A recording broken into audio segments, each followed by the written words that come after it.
Ассаламу алейкум, уважаемые телезрители. У нас сегодня в гостях наш брат с Кизляра Абдул Халим. Он является старшим по таджвиду Корана. Ассаламу алейкум ва рахматуллахи. Алейкум ассалам ва рахматуллахи та'аля ва баракату.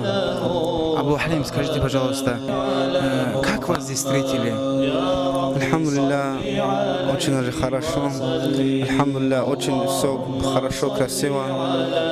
Можно сказать, спасибо всем организаторам, всем, в первую очередь, муфтию Ахмад Хаджи, который к нам отправил асары Пророка саллаллаху алейхи ва салляма. И всем, которые здесь, в общем, можно сказать, даже Терекли Мектеб, кто живет, кто здесь участвовал, кто помогал в этом, всем спасибо, очень даже хорошо. Маша, Абдул Халим, вот когда вы выходили из дома, вот какие у вас были ощущения?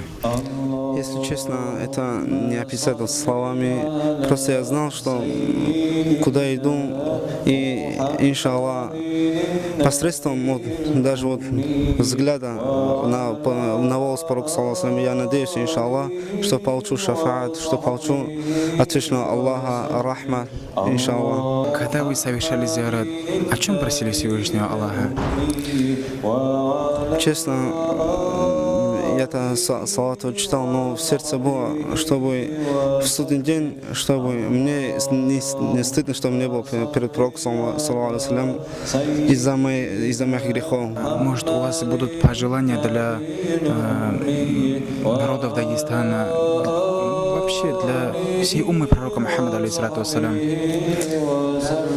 Моим пожеланием всем, в первую очередь, нашему муфтию Ахмад Хаджи, чтобы у него было все хорошо, чтобы счастье, здоровье, и чтобы у него было кувват, чтобы нас наставлять на истинный путь. И всем мусульманам, чтобы Всевышний Аллах нас остерег от бед и невзгод. Аминь, я Аллах.